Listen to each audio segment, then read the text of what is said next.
In this guide, I'm going to show you the fastest way to fix Roblox error code 277 and other connection issues when joining the Roblox games. So first, you need to check the Roblox server status.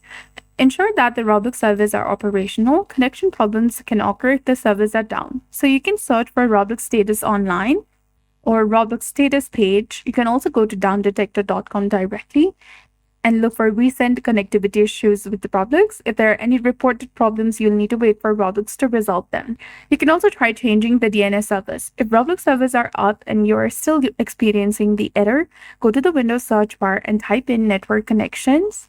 Select the option of view network connections. Then after, right-click on your Wi-Fi or Ethernet, whatever you're using, and select properties. Give administrative privileges. A menu will appear, and here, check the box of Internet Protocol version 4. Double-click on it to go to its properties. Then select use the following IP address.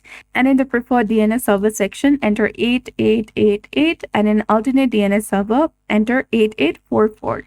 These are Google's most reliable DNS servers. Then after, you need to click on OK, and you'll be done. If this does not work, you can try reinstalling Roblox. Search for add or remove programs in the search bar. From this page, you need to scroll down and find the Roblox application, or you can also use a search bar in the top. Once you find it, select it and then select uninstall. Then after, go to the Roblox official website and reinstall from here. This often solves persistent issues. So that's it. I hope you found this video helpful. If you did, please like, share, and subscribe. Thanks for watching. We'll see you again in the next one.